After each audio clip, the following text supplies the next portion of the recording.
سەرۆکی ئەمریکا لەگەڵەوەشدا کە ڕوبەڕووی ڕەخنەبۆتەوە بەڵام داکۆچێکی تەواو دەکات لەو بڕیارەیدای بۆ کشانەوە لە ئەفغانستان. بڕیارێکی بنچینەی هەبوو دەبوایە بیدەم یان ئەوە تا ئەمریکا لە شەڕێکی 20 ساڵە بکشێنمەوە کە بۆ 20 ساڵ ڕۆژانە 200 تا 300 میلیۆن دلار دەکەوت لەسەرمان. 2448 ئەمریکی لەو شەڕدا کوژران و 20722 برینداریشمان هەن. یانیش ئەبوو ژمارەی سەربازەکانمان زیاتر بکەم لەوێ. من بڕیاری کۆتایی هێنانم بەو شەڕەدا. سەرۆک بایدن جەخت دەکاتەوە لەوەی لە هەموو ڕوویەکەوە بڕیاری کشانەوە لە ئەفغانستان لە بەرژەوەندی ئەمریکادایە بە پێچەوانەی خواستی نەیارەکانی ئەمریکایە. من کوڕ و کچانی ئێوە نانێرم بۆ شەڕی ئەفغانستان. ئەوە نابینم لە بەرژەوەندی گشتی و تەواوەتی ئێمەدا بێت یان چۆن کاریگەری دەکاتە سەر بەرژەوەندەکانمان. با پێتان بڵێم لە بێژینگ یان لە مۆسکۆ ئایا پێیان خۆش ئەفغانستانمان جێهێشت؟ هیچ شتێکیان لەوە پێخۆشتر نییە ئێمە لەوێ هەڵنووتین و بە تەواوەتی سەرقاڵی ڕووداوەکانی ئەوێ بووی نایە. مێژوو ئەم بڕیارە تۆمار دەکات کە بڕیارێکی لۆژیکی و ژیرانە و ڕاست بوو دەبوایە بدرایە. هێشتاش دەیان هەزار کەس لە ئەفغانستان و لە دەوروبەری فڕۆکەخانەی کابوڵ چاوەڕوانن خۆیان لە فەرمانڕەوایەتی تالیبان دەرباز بکەن و لە وڵاتێکی تردا نیشتەجێ بکرێن. هیچ گومانێکی تێدا نیە سەنگی ئێمە لە سەرگواستنەوەی هاوڵاتیانی ئەمریکایی و ئەو هاوڵاتیانی ئەفغانستانیشە کە کاریان لەگەڵ ئێمەدا کردووە. هەروەها ئەفغانستانیە بێچارەکانیش بە ژنان و منداڵانیشەوە. دەبێت ئەمە سەنگی سەرەکی ئێمە بێت کاتێک دەڕوانینە دۆسەی ئەفغانستان.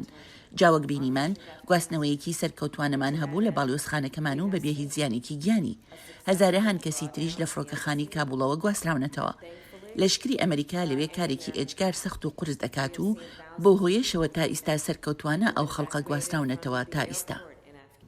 خۆشهاتنەوە بۆ چاوی واشنگتن لەم بەرنامەیەدا پێداچوونەوە و هەڵسەنگانیەک دەکەین بۆ ڕەوشی ئەفغانستان لە ڕوانگەی نێونەتەوەییەوە لەگەڵ کاوە بێسارانی نووسەر و شیکەرەوەی سیاسیدا ئەم باسە دەکەین. کاکاوە سەرەتا سوپاس و پێزانین بۆ ئامادەبوونت. دەمەوێت بۆ پرسیارەش دەست پێ بکەم. ئایا ئەو ڕەخنانی لە سەرۆک بایدن دەگیرێن لەسەر کشانەوە لە ئەفغانستان لە جێی خۆیدان؟ سواس بۆ بەڕێز کاک بەڕێنجان و هەموو برامەکەتان بە بۆچوونی من نەخێرە لە جێی خۆیان نییە. چکە بایدن و ئیدارەی حیزبی دموکرات گەشتە قەناعەتێک ئەو سیاسەتەی کە لە دوای 11 سپتەمبەرەوە جۆرج دەبلیو بوش بڵاوی کردەوە بۆی کەوا هەچ کەسێ لەگەڵ ئێمە نەبێت دوژمنی ئێمەیە بۆ دەستیان کرد بە سیاسەتی استراتیجیکی پێوترێ ڕژیم چێنج گۆڕانی نظامەکان کە دوای بە ئەفغانستان دەزار پێکرد لە مانگی ئۆکتۆبەری 2001 تا حدێ حەقی خۆی بوو چکە دش بە قاعدە بوو قاعدەی لا بەردەوام بوو بۆ عێراق و بۆ لیبیا بۆشتە دەرکەوت ئەم شەرانە پێوترێ ئەندلس وۆر شەڕێکێکە کۆتایی نایە. دوایە ئەم شەرەکە پارەیەکی زۆر خەسارەتێکی زۆر نتیجێکی زۆری بە و بەشێک نییە وەکو جاران لە حربی باردەی کە ئەڕوا برێگان لەگەڵ رووسیا. ئیسایت مەترسێکی گەورە هەیە و ئەوان مەترسەی گەورەتر کە لەسەر جانبی اقتصادی و جانبی سیاسی و جانب و سەربازیە بۆ چوونی ئەوان مەترسی چین و رووسیایە لەبەرەوە استراتیژیەتی ئەوان کاملەتەن دەرچوونە بە بۆچوونی من لە ناوچەی ڕۆژهەڵاتی ناوەڕاست و گەڕانەوە تەرکیزیان بۆ ئەو ناوچەی سەر سین و رووسیا. بەرەوە بەشەشی غەریبیش دانانێم کە لەم کاتێ ئەم ئەفغانستان ئەم هۆسە و کارێسەتێکیایە هین کابێلە هەرس جێگریس بایدنەوەتا لە ڕحلەیەکەتا لە دەور پشتی سنگاپورە و ڤێتنام و ئەوشتانێ و پێر لە سنگاپورە هێرشێکی توندی کە دەستەرشێت. ئەمە هەمووی ئەوە دەرەکات کە ڕۆژهەڵاتی ناوەڕاست ئەو جارە ئەو پرایۆت ئەولەوێتی نەمابوو ئەمریکا. لەبەرەوە هەتاکو قسە بکرێت سەر بایدن وەکو دەرکەوت لە کۆبوودەوەی G7 گەورەکانە چەند بەریتانیادا جوابی نایانەوە سیوێکی مانگ و گەشتنە قەناعەت سەیرێکیش ئەوەیە کە بایدن مدیری مخابراتی خۆی CIA نرد بۆ کابوڵ بۆ یەکەم جارە لەگەڵ برادرە کۆبەوە لەگەڵ ئەیسا. ئەمە ئەعانشی ینی قەناعەتێکی کاملە کەوا ئەمریکا ئیتر ئەبێ لەو شەڕە کۆتایی نایە دەرچێکایە. ئەگەر یارمەتی بێ بە مانایش کە جەنابەت ئەوم پێ دەڵێ ئەمریکا پێداچوونەوەیەک بە سیاسەتی دەرەوەی خۆیدا دەکا و لەوانەیە ئەو شوێنانی کە پێشتر جێی بایەخی ئەمریکا بوون بۆ لەم و دووە ئەوەندە جێی بایەخی ئەمریکا نەبن. ئەی ئەگەر هاتوو بەڕێوەبەرایەتی گۆڕاجارێکی تر ئەمە سیاسەتی ئەمریکایە هەر تەنها سیاسەتی دیموکراتەکانە؟ لەو بڕام سیاسەتی ئەمریکایە ئەگەر دەست پێ بکەیت تۆ باش ئاگادارێکا کە بڵێن هین دەستی پێکرد زیاتر لە ئیدارەی ترامپ دەستی پێکرد ئیدارەی ترامپ دەستی کرد مجموعە بڵێن سانکشنی خستە سەر چین لە ماهەی تەکنۆلۆژیا لە هینی هەواویە لە ناحەی تاریفی گومرجیە لەواشێ بە بۆچوونی من هەموو ئیدارەی هەردوو ئەمریکا سیاسەتی ئەمریکا چکە ئەزانن سین بەهێز هاتوتە پێشەوە هەموو تەوقعاتێک کرێک تاکو 2030 25 ئەبێ بە گەورەترین اقتصاد لە جیهانە و ئەمەش بەترسیەکە و حقیقەتەن لە بعد بەشی زانستیە ئەلبیە وەکو بابڕین intelligent artificial intelligence صی پێشکەوتو تاسین لە ئاسمانە خەریکە ما بڵێن محەڵی هەیە خۆی داانی ئەفریقای تاو خود داوە چناو ئەمریکای لاتی نیوان لە اقتصاد هاتوتو پێش و ئەتوانی بڵێ تەنها وڵاتە لە عالەمە کەوا کاشی هەیە باسی تاواکە 3 تریلیۆن کاشی هەیە معلم ئەمریکا پارە تەباکە دلار تەباکە کەوا جوازێکی زۆری هەیە لە مەسەلە لەبەرەوە ئەمریکا و غەرب هەستەکەن کە مەترسیێکی گەور هەیە ئەو کە هەیەە قووی عوضمای تەنها لە دەرەدرەچێت بۆچی پارە سەرکردن لە شەڕێکە ناوچەکە ئەو ترسی نەماوە بۆ پارە جێشکی خەنە ئەوانەیە بۆچی تریلیۆن دلار سەرکان لە ئەفغانستانە ئەوان هاتوون بۆ بەشی هینی مەسلحەتی استراتیژیکان لەو کاتێ ئەو استراتیژیە نەما لەبەرەوە حتمیان بەدەوە بە بۆچوونی ئەوە سیاسەتی ئەمریکایە دەرتەنها دیموکراتی کاوە لە ڕوانگەی هەموو ئەمانەوە کە ئاماژە و پێکردن بۆ لەمە دوات چ متمانەیەک هەیە چه جۆرە دڵنیاییەک هەیە کە بگوترێ ئەفغانستان نابێتەوە بە مۆڵگایەک بۆ تێرۆریستانی بیانی نابێتەوە بەو خاکە جوگرافیایە یاق و ببێتەوە بەو جوگرافیایی کە مایی هەڕەشە و مەترسی و دڵە ڕاوچێ بێ بۆ سەر وڵاتانی ڕۆژاوا لە ڕوانگەی ئەوەی کە پێشتر ئەم وڵاتە چۆن بووە. کاک بڵێن تاالبانی فێر بوون دەرسیان وەگرتووە خۆچ زمانێک نییە کە نەبێتەوە هیچ زمانێ نییە کە نەبێتەوە شت نییە وەکو جارانی قاعدە بەس احتمالە گروپاتی بچووکیکە بەڵام هیچ تاالبانیش دەرسی وەگرتووە لەو فترەیە لە 1996 تاکو 2001 کە لە حکوما بوون ئیساتە ماشرا بکە کە دەربێژەکانیان ئینگلیزی قساکە دانیشتن پی'اریان هەیە تعاملەکەن لەگەڵ هینە لەگەڵ بە شێوەشی دیبلۆماسی وعدەیەن لەو بڕواایان بە ئەیانێوێ سیاسەتێکی خوان بگۆڕن کەوا نەختی کراوەتر بن بەس ئەو کراوەی چەنە خاڵی سەرەکیە لێرە تەنها مەسلەی مەترسی نییە لەسەر ئەوروپا و ڕۆژئاوا و ئەمریکا خاڵێکی کە گرنگە کە باس کردێ مەسلەی مافی مرۆڤە مافی ئافرەتە مافێکشە حەقی خوێندنە با بڵێن مساواتە ئەو شتانە ئەوروپا و ئەمریکا نابێ بیریان بچێتەوانەیە و نابێت دوای بخەن و پێویستە هەموو پەیوەندیشیان بەکاربێنن بۆ ئەوەی کەوا ئەفغانستان بەو تیجاها بڕوە و قسەش زۆر هەیە لە کایە کەوا تا حدێک جگەل لەو ئیتفاقێکە لە مانگی 2020 زەڵمای خەلیزادە کردی لەگەڵ تاالبان لە خەتەر کردیان لەواشی ئەڵێن باسی مەلەفی نهێنیجە کە کراوە ئەچێ لەو ملەفە ئەمریکا ئەتوانێت بگەڕێتەوە بۆ ئەفغانستان وەکو گەڕایەوە بۆ ڤێتنامیش 26 ساڵ لە ڤێتنام شەڕی ئەبوو شەڕی بەقوت بوو لە ئەمریکا دۆڕانیشی بەڵام ئێستا پەیوەندیی اقتصادی گەورە هەیە لە بینی ڤێتنام و لە بینی ئەمریکا ئەتوانێت بگەڕێتەوە بۆجە بەڵام عسکەرینە سیاسی دیبلۆماسی اقتصادی و شرکات خاصەتەن ئێستا باسی ئەوە ئەکرێ کە ئەفغانستان یەکێکە لە دەوڵەمەندترین وڵات لە جیهانە ئەو لەو ناوچەیە ناحەی با بڵێن سامانە سروشتەکان باسی شتێکریان 3 تریلیۆن دلار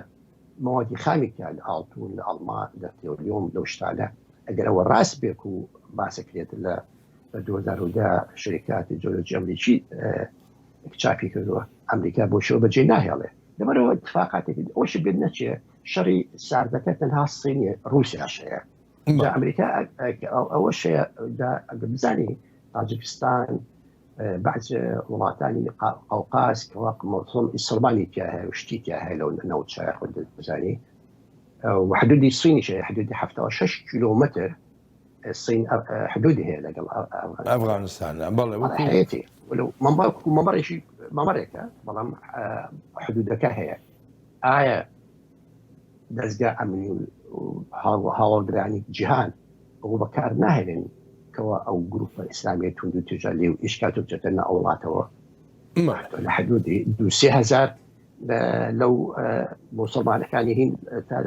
لداعش اجا كان لو لا اجا كان إذا مش مترسي شيء كيك أبيت بريشي كي جنگي سار بوي أزاني تماشاكي هدو الصين وروس في حشال بهاتي طالبان ئێستا لەگەڵ هاتنی تالیبانە یعنی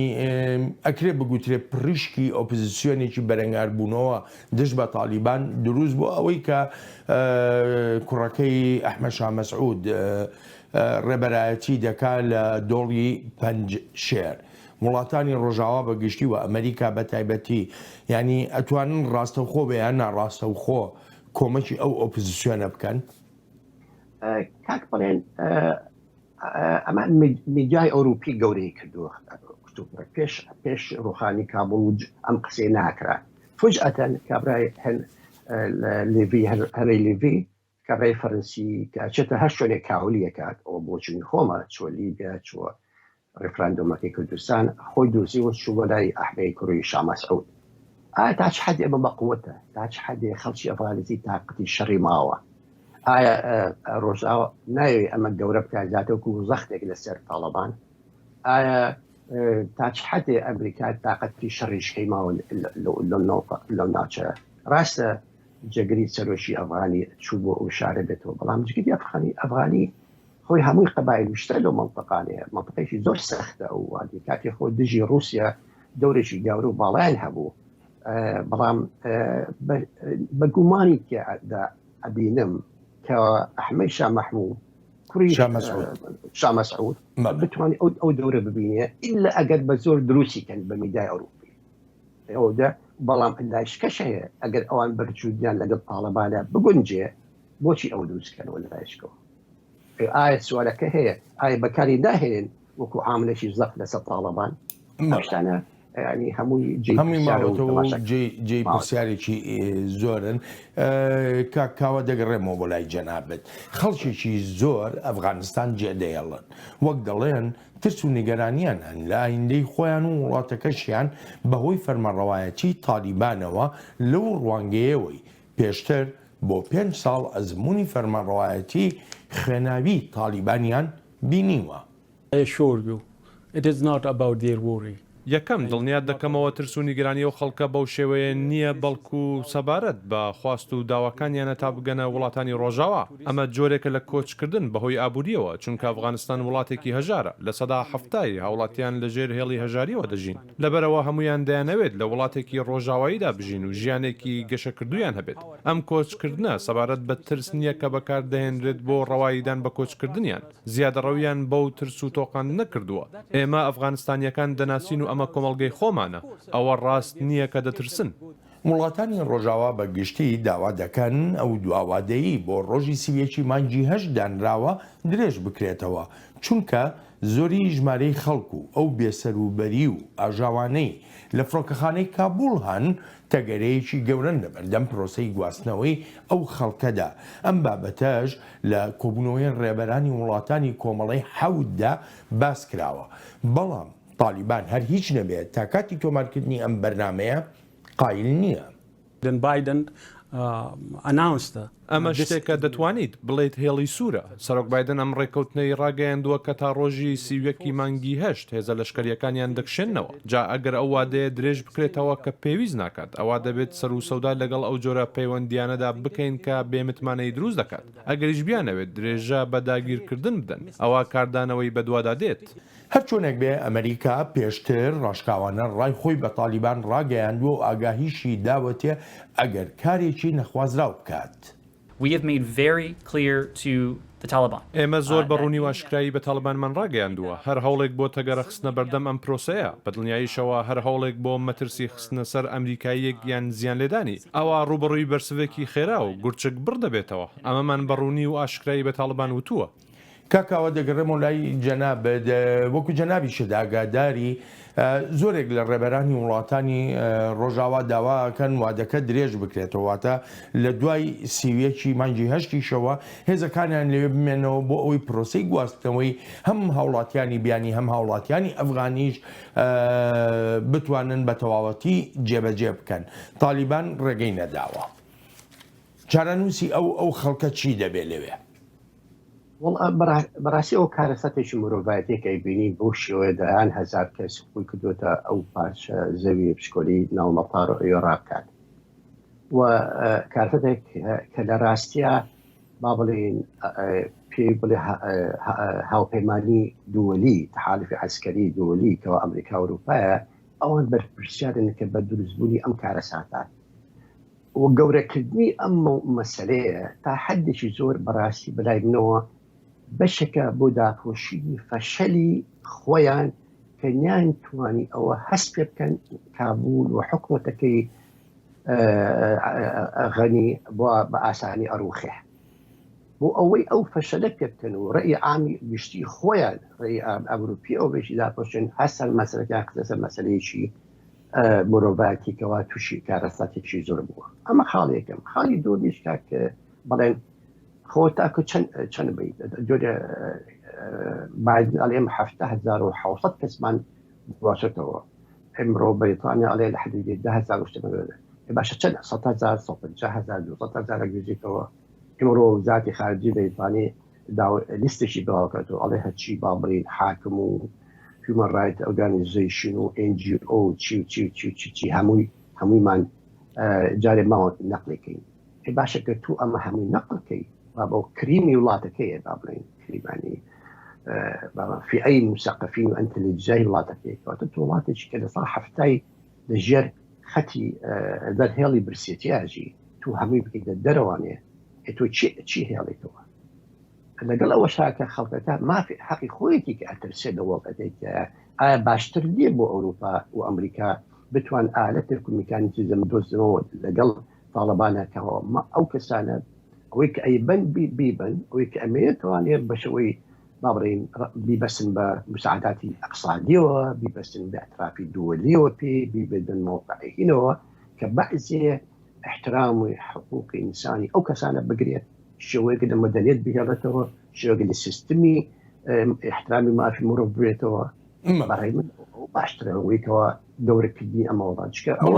بەڵام کاکاوە ینی کێشەکە لێرەدا ئەمەیەکە زۆرێک لە خەڵکی ئەفغانستان ینی بەهۆی ئەوەی ئەزمموی 5 ساڵی فەرمانڕەوایەتی تالیبانیان بینیوە هیچ متمانەیەکیان بە قسە و لێدوانەکانی تالیبان نەماوەتەوە ئەمە بێ لەوەی ئەو کاریگەریە سایکۆلۆژی کە کەوتۆتە سەریان بە تایبەتی لە دوای کشانەوەی ئەمریکا و هێزە بیانیەکانیش لە ئەفغانستانە ڕاستە حەقی خۆیانە چکە وەکو جەنابە باسکە 5 ساڵی ئەو ئەزمموی 5 ساڵە کەم نەبوو لەو شوی بەکاری هێنا بەڵام سێرەکە لەوایە ئەمریکا بە شێوەیەکی سیر جۆرایەڵی ئەو بۆچوونەی تاڵبانە کە بە ئەوکو نوعەکە لە هەرشەکردن لیان ئەگەر بێت و سیوێکی تێ نەپەرن ئێمە ئەو ساکە بە خەتی سووددانین و بە بەردەوامی داگیرکردن دانین کەوا ئێمە مەسئول نابین بەڕەوە چی بێت بەڕەوە ئەمریکا نایەت تووشی هین بێتوانێت بەداقیقەدا تووشی چەند سەربازێکی لێ بکوژرێ گروپێکی تێرۆریست پیا بێت لەم لاو لەولاوە دۆشتەوە بێتەوە خۆ دوای خاڵەکەی کەس دەبێت ڕاستە بەریتانیا داوای کرد چۆڵاتی بەریتانیا بەداخوای لە هاتووە وازانە ئیساش زمانی بریتانیا عوزمایە کەوا زاران و نیوەی عالمی داجی کرده بوو و هەر بەو ناوە تەعاملەکە بە نازانێ ئیمکانێت و حقیقەتی خۆی زۆر زۆر زۆر لاوااسترە کە ئەمریکا دەرچێ بێ ئەو دەرچێ ئەمریکا بچێت ناوێ بچێتەوە بێتوانێت باشە چ ژمارەیەک چ ڕۆژێک ئەبێ بمێنێتەوە ئایا درێژەکە چەند بێ 5 بێ 10 بێ 100,000 200,000 300,000 بێ سنوورە بێ حلوودە لەبەرەوە بۆچوونی من لەگەڵ ئەو ژمارەیەکە ئەوان هێنە یارمەتیانێت بینن دەرەوە گرنگە بتوانێت سیستمێک ڕەختێک لە خلالی ئوممی متحیدەوە لە خلالی G7ەوە لە خلالی ناتۆ لە خلالی ئیوروپیان یونیۆن لە خلال هەموو مجتەمەعی دۆریەوە لەگەڵ تاڵبانیا بکەونە نوعێک لە زەخت لەسەری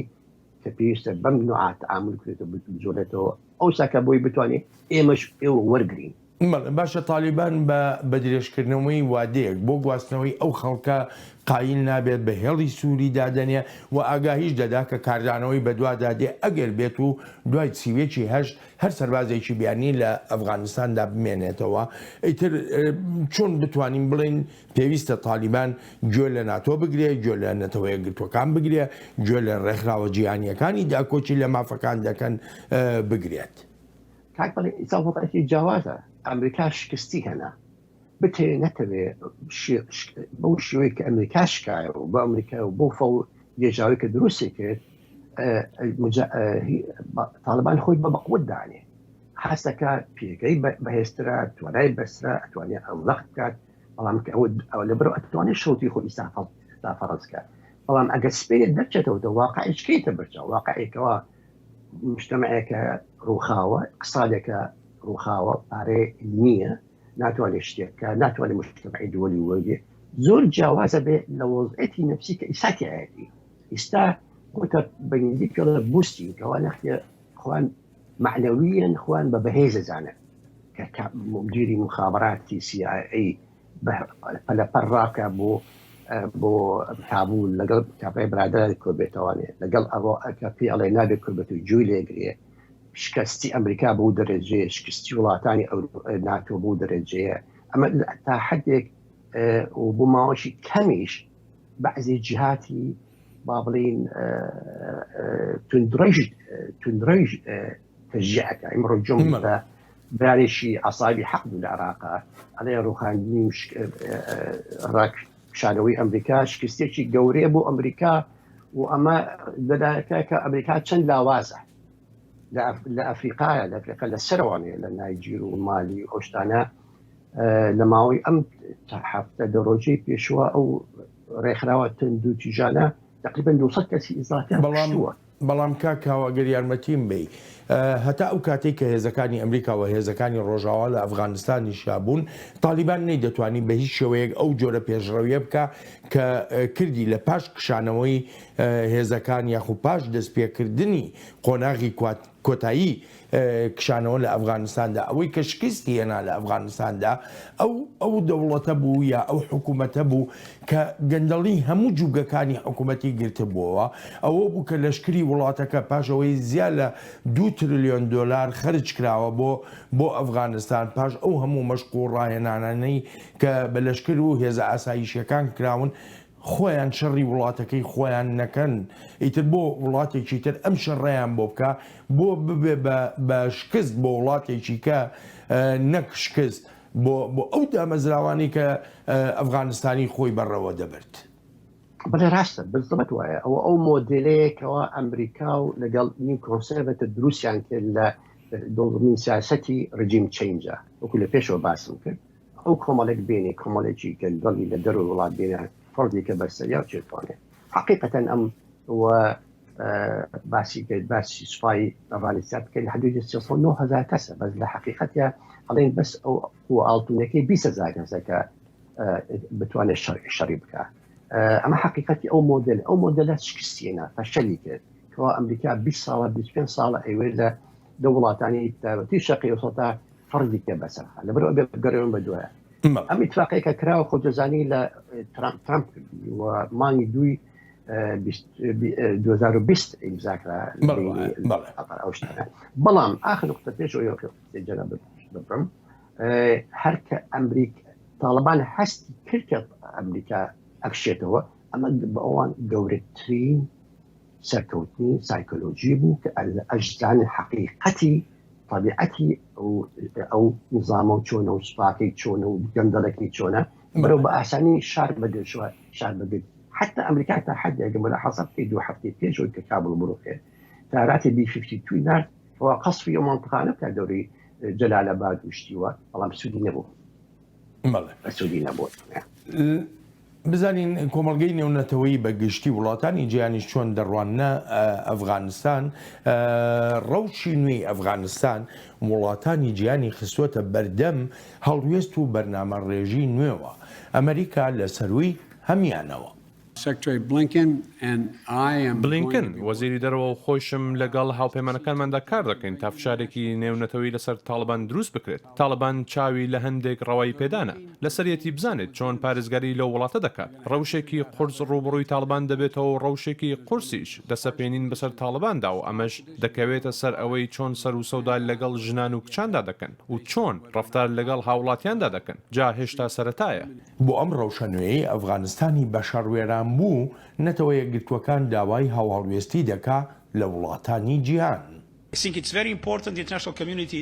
پێم وایە زۆر گرنگە کۆمەڵگەی نێونەتەوەی یەکگرتوو بێت و بەرەیەکی هاوبەش هەبێت لە وتوێژانەی لەگەڵ تاڵباندا دەکرێن. سەبارەت بەو هەلومەرجانەی دێنە ئاراوە ئەگەر لەمەدا سەرکەوتوو بووین ئەوە ڕوانینێک بۆ نوێکردنەوەی ئەرکی UN دروست دەبێت لە ڕەهەندی تایبەتمەندی خۆیەوە. بەڵام ئەگەری شتەکانیش پێچەوانە بوونەوە ئەوە پێویستە بە شوێن ئەو ئەرکەوە بین کە ڕەوشەکە دەیخوازێت.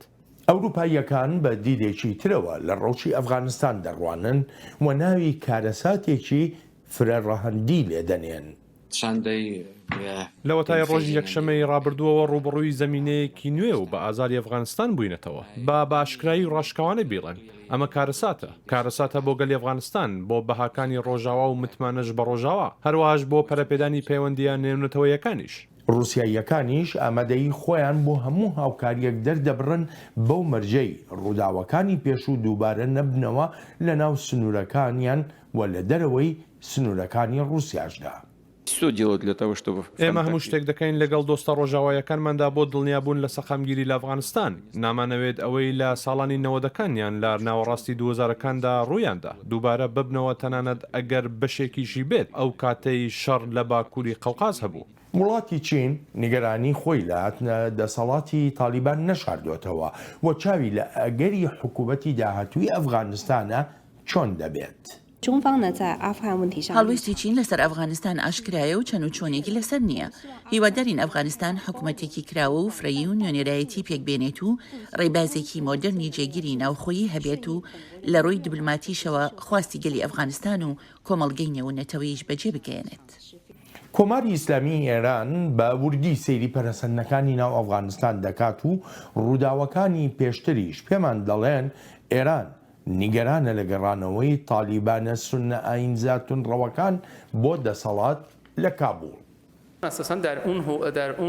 لە ئێستادا لەو قۆناغەدا نین دان بە تاڵبان دابنین. بۆ ئێستا پێویستە حکوومەتێکی فرەلایەن پێک بهێنرێت لە ئەفغانستاندا و دەبێت ڕنگدانەوەی ڕاستیەکانی پێکاتەی گەلی ئەفغانستان بێت. نوێنەرایەتی تیرەکان و لایەنەکانی ئەفغانستان تیادا بەشدار بن. ئەوجا ئێران دەتوانێت هەنگاوی خۆی بنێت لەم بوارەدا. جارێ زووە ئێمە بڕیار بدەین لەسەر حکوومەتی ئایندەی ئەفغانستان و بەدڵنیاییشەوە ئەمە دەکەوێتە سەر ڕەفتارەکانی ئەو حکوومەتەی ئایندە. کاکاوە زۆرێک لە وڵاتانی جیهان قسەیان لەسەر حکوومەتی ئایندەی ئەفغانستان کردووە بەو شێوەیە کە خۆیان دایانەوێ.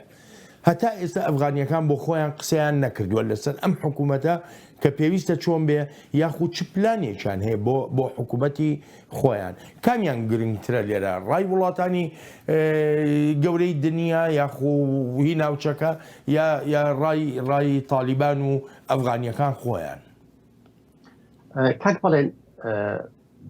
ئەفغانستان دائما لەژێر هێرشی وڵاتانی دوورودشتیا بووە. هێرشی سیاسی یان دەستی خەڵکردنی لەگەڵتەوە دەرەبەرەوە مشکلی ئەفغانستان تەنها مشکلێکی با بڵێن قەبەلی نەبوو لە بینی پشتون و لە بینی تاجیک و ئەو ئەزەری و ئەو شتانە ئەوکە مشکلەی سەرێکی جگە لە قسای دواکەوتنی با بڵێن علاقاتی مجتەمەعی و تەأثیراتی قەبایلیشتیوە کاریگەری دەستی وڵاتانی دوورودپشتەکەی تەأثیرێکی زۆری هەبوو لەسەریان. مەسەڵەن بۆ نمونە پاکستان بۆ ساڵ 8 ساڵ ISI Central Intelligence دەورێکی گەورەی بینیوە لە ناو دروستکردنی تاڵەبان و چیشیە لەولاوە رووسیا و لەولاوە ئێران لەولاوە سین لەولاوە ینی هەموو لایە بۆچووی من ئەم دەستێکەڵکردن و تەأسیراتە هەر ئەمێنێتەوە ئەگە زیاتر نەبێ کەمتنە بەڵام شتنی عسکەری دوو هەمیشان لە ماوەی تەجروبەی ئەم 20 ساڵی پێشوە وەکو لە زۆر وڵاتێکەیە ئەم نظامێکەوە جنابێت و منیش پێڵێن نظامێکی گەندەڵە نەیتوانێت هیچ مؤسساتێکی دیموکراتی دروست کات مؤسساتێکی شەرعی دیموکراتیکەوە بتوانێت بەشدار بێت ئەو لە دروستکردنی داهاتووی مجتمعی نظامی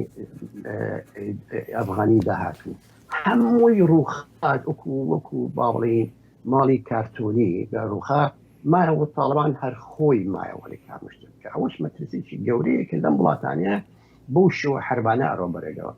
بێگومان عاملی یەکەم دروستبوونی طبیعەتی ئەو حکوومەتە بێت کە تاڵبان دروستیەکە ئایا دووبارەکردنەوەی ئەو تەجروبەی 2006 یان ئیسفادە لەو ئەزموناکەن بە شێوەی کراوەت و عاقڵتر و نەختی مرونەتر تعاملەکەن لەگەڵ وەضعێتە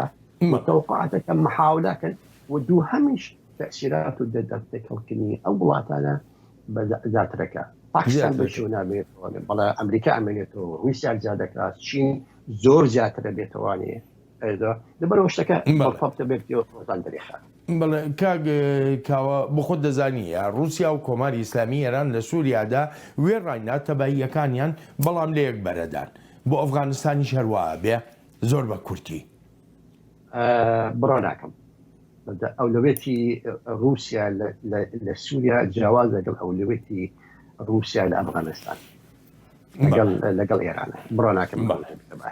بەڵام تەقاطع ناکە لەگەڵ یەکتیە بەڵام بۆ شێوەی نابێت بەو شێوەیە نابێت هەر چۆنێک بێ ئەم ڕۆشنوێیی ئەفغانستان نیگەرانیەکی تریشیە ناوەتە ئاراوە لە سۆنگەی شەڕی دژی تێرۆریزمەوە ئەم نیگەرانیەش لای ئەوروپاییەکان نیگەرانیەکی قوڵە ئەمە هەر تەنها سەبارەت بە گەلی ئەفغانستان نییە سەبارەت بە ئێمە و ڕەوشی ئاسایشی ئێمەشە چونکە ئێستا ئەم گروپەی تاڵبان گەڕاونەتەوە بۆ دەسەڵات تاڵبان ئەلقاعدە دەپارێزێت و پشتیوانی دەکات دەوڵەتی ئیسلامیت هەیە لەو وڵاتەدا دەزانی کاتێک سەیری جیهان دەکەیت ئەوانەی خۆشحاڵی خۆیان بۆ ئەو ڕەوشەی ئەفغانستان دەردەبڕن ئەوانن کە دژی بەرژەوەندەکانی ڕۆژاوان ئەم سیاست مەدارە دیێرینەی بەریتانیا جەختی ژەکاتەوە لەوەی پێویستە هەڵسەنگاندنێکی ورد بکرێت و بڕیارێکی یەکلاکەرەوەش بدرێ لەسەر هەموو ئەو ڕێکخراوە ڕادیکاڵیانەی دژی بەرژەوەندیە گشتیەکانی ڕۆژاوان. پێویستە ئێمە لە ڕۆژاوا بڕیار بدەین ئایا ئەم هەڕەشە و مەترسیانەی ئیسلامی ڕادیکاڵی پێویستی بەوەیە وابەستەیەکی درێژخایەنی استراتیژیمان هەبێت بۆ شکست پێهێنانی ئەگەر بڕوامان بەوە نییە ئەوە باشە بەڵام من ئێستا کە سەیری جیهان دەکەم ئەو هەڕەشە و مەترسیانە هەرماون ئەو ڕێکخراوە ڕادیکاڵانە زیاتر بوون زۆر ناوچەی جیهان بەهۆی ئەو ڕێکخراوانەوە ناجێگیرن من بۆ خۆم پێم وایە بەرژەوەندیمان لەوەدایە وەک ئەمریکا و بریتانیا و هاوپەیمانەکانیشمان بە توندی بەرپەرچی ئەو مەترسیە بدەینەوە. ئەم نیگەرانیانە لای گەورە کاربەدەستانی ئێستای ئەوروپاش هەنوو دەڵێن شکستی ئەوەی ڕۆژاوان نەیتوانی دەوڵەتی نوێی ئەفغانستان دروست بکە وهای کردووە ئەم نیگەرانیانە بێنە ئاراوە. ئەوەی ڕوویدا پرسیار و گومانێکی زۆری دروست کردووە لەسەر بە فێڕۆدانی 20 ساڵ بەشداریکردن لە وڵاتێکدا و هەروەش سەبارەت بەوەی چیمان بەدەستێنا وەک لە بیرمە ئامانجی یەکەم بەرەنگاربوونەوەی ئەلقاعدە بوو بەهۆی هێرشەکانی 11 سپتامبرەوە بە قۆناغ خواستی گشتی گۆڕدرا بۆ پێکێنانی دەوڵەتێکی مۆدرن لە ئەفغانستان ئەو ڕۆژە سەرۆک بایدن وتی هەرگیز پێکێنانی دەوڵەت ئامانج نەبووە ئەمە قسە هەڵدەگرێت و کارێکی زۆر کرا بۆ پێکێنانی دەوڵەتی ئەفغانستان. کاکاوە ئەوەندەی بە دوواداچوون دەکرێت لەسەر ئەم ڕۆژە نوێی ئەفغانستان ینی بە ئاشکرایی ئەوە دەبینرێ ئەوروپاییەکان نیگەرانیەکی ئێجگار زۆریان هەیە بەرامبەر بە ڕۆژی ئەفغانستان بە پێچەوانەی ئەوەی کە باز دەکرێت لێرە لە ئەمریکا ینی نیگەرانیەکە ئەوەندە قوڵ نییە ئەوروپاییەکان چ ترسێکیان لە ئەفغانستانی تالیبان هەیە. ئەوروپا زۆر نزیکترە بۆ ئەفغانستان و ئەمریکا ئەو بینەچێ جغرافیەن زۆر نزیکترە پەیوەندەکە زیاترە دوای حقیقەتیش کەسەوە دەلالەتی شکستی سیاسەتی خۆوانەکە لە ماوەی 20 ساڵ پێشەوە نەیانتوانی ئەو ڕێکخراوە ڕێگ و ڕیشەی تێڕویستەی کە لە شەرقی ئەوروپا دروست بووە لە ناو ئەفغانستانە لە داعشاچی نانتوانی لە بنی بەرن. یەک پرسیاری تر بە خێرایی لەم ماوەی ڕابردوودا لە یەک دوو ڕۆژی ڕابردوودا یەکێتی ئەوروپا بڕیاریدا هەموو یارمەتی و کۆمەکەکان بۆ ئەفغانستان ڕابگرێ ئەمە پەیوەندی بەو نیگەرانیانەوە هەیە پێوتری نەبوونی سیاسەتی تازە و بەرامبەر چی بکەن بەرامبەر ینی نەبوونی سیاسەتێکی ڕوون لە نانێژێتی ئەوروپاوە کە چۆن تەعامل بکەن لەگەڵ تاالبانی ئەرەکە تاالبان حکوومەتی تاالبان داهاتوو لەبەرەوە ئەوانیان وەستانەوە لەبەرەوە ئەو ئەبێت ئەو جارێکش ئەبێ بە عاملی بەخەت لەسەر تاالبان چۆن بتوانێت بجوڵێتەوە لایشکەوە قسە هەیە کەوا بتوانرێ ئەو یارمەتیانە پشێ بۆ بابڕین ملەتی ئەفغانی بەڵام چۆن بچێت لە خلال چ مناظمان خلال چ NGO ئایا تا چ حدێ